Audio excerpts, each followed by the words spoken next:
C'est dimanche. Il est 16h12. Vous êtes debout au milieu de votre cuisine, les bras ballants, et vous regardez le carrelage avec l'intelligence d'une huître morte. Il y a 10 secondes, vous aviez un but précis, une mission capitale. Mais vous avez franchi une porte et paf, votre cerveau a fait formasser. Bienvenue sur Homo Absurdus, la chaîne qui vous explique pourquoi votre mémoire vive s'efface plus vite que l'historique de navigation d'un ado stressé. Tout commence dans le salon. Vous êtes bien installé, il fait chaud, la vie est belle. Soudain, une idée traverse votre esprit comme une flèche lumineuse. J'ai besoin d'un ciseau. Ce n'est pas une envie, c'est une nécessité absolue. Sans ce ciseau, votre vie n'a plus de sens. Vous vous levez avec la détermination d'un gladiateur entrant dans l'arène. Vous marchez vers la cuisine, votre pas est sûr, votre regard est fixe. Dans votre tête, vous répétez le mot magique. Ciseaux, ciseaux, ciseaux. Rien ne peut vous arrêter. C'est le moment où vous vous sentez le plus intelligent de la journée. Vous avez un plan, une exécution, une trajectoire. Vous êtes le maître de votre destin domestique. Et là, c'est le drame. Vous arrivez devant l'encadrement de la porte de la cuisine. Ce morceau de bois rectangulaire qui a l'air inoffensif, mais qui est en fait un piège. Dès que votre pied gauche franchit le seuil, un interrupteur invisible se déclenche dans votre crâne. C'est comme si le Wi-Fi de votre cerveau se déconnectait brutalement. Les scientifiques appellent ça l'effet de seuil. Moi, j'appelle ça le moment où votre disque dur décide de faire une mise à jour Windows sans vous demander votre avis. Vous passez de la pièce A à la pièce B, et pour votre cerveau, c'est un changement de niveau. Il vide le cache pour faire de la place aux nouvelles textures. Le dossier nommé Mission Ciseaux est instantanément mis à la corbeille. Il est remplacé par un dossier vide intitulé Qu'est-ce que je fous là ? C'est fascinant et terrifiant. Vous voilà dans la cuisine. Vous vous arrêtez net. Vous ressemblez à un personnage non-joueur dans un jeu vidéo qui a perdu sa programmation et qui bug contre un mur. Vous scannez la pièce du regard. Le four, non. L'évier, non. Vous cherchez un indice visuel, comme un détective qui aurait oublié quel crime il est venu résoudre. C'est un vide intersidéral. Vous savez que vous cherchez un objet solide, mais lequel ? Est-ce que c'était une pomme ? Une éponge ? Les clés du char d'assaut ? Mystère. Vous essayez de rembobiner le film. Vous fermez les yeux très fort pour faire revenir l'information, mais rien ne vient. Le serveur est en maintenance. Erreur 404 dans votre tête.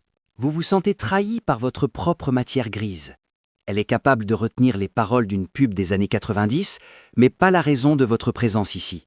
Pour ne pas avoir l'air fou, vous commencez à faire semblant. Vous ouvrez un placard au hasard. Vous regardez une boîte de riz avec une intensité suspecte. Très belle boîte. Ensuite, le grand classique. Vous ouvrez le frigo. Vous n'avez pas faim.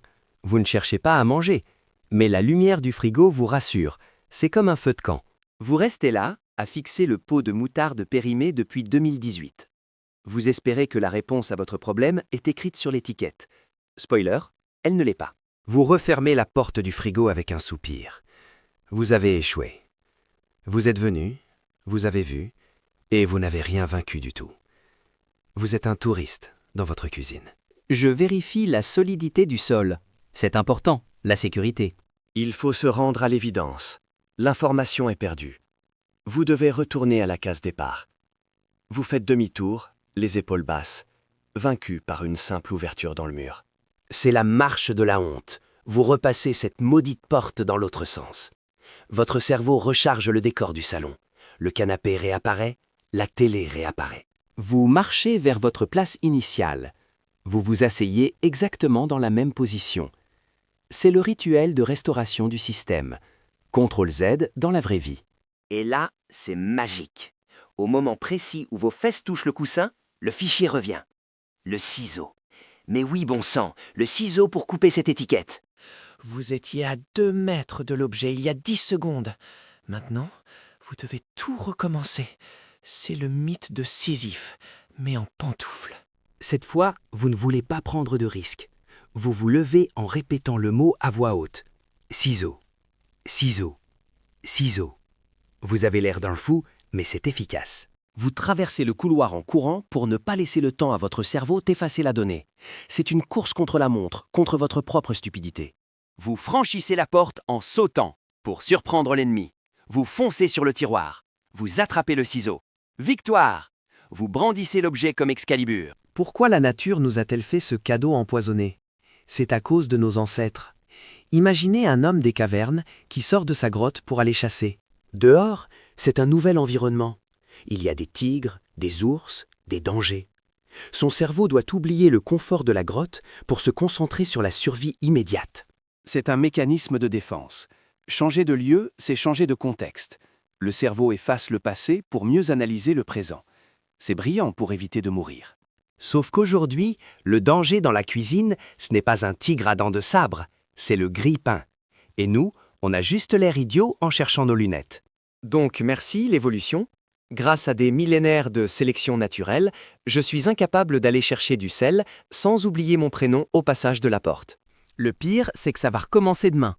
Vous allez vouloir votre téléphone rester dans la chambre. Vous allez y aller et vous allez revenir avec une chaussette sale. Nous sommes condamnés à errer dans nos propres maisons, comme des âmes en peine, piégés par des cadres en bois qui nous volent nos pensées. C'est tragique, mais c'est drôle. La prochaine fois que ça vous arrive, ne culpabilisez pas. Dites-vous juste que vous êtes un chasseur préhistorique ultra performant qui n'a juste pas trouvé de mammouth dans le frigo. Et vous, quel est l'objet le plus absurde que vous avez ramené d'une pièce parce que vous aviez oublié ce que vous cherchiez? Dites-le en commentaire. Abonnez-vous à Homo Absurdus. Ça ne vous coûtera rien, contrairement à ce pot de moutarde périmé que vous allez finir par jeter. À la prochaine!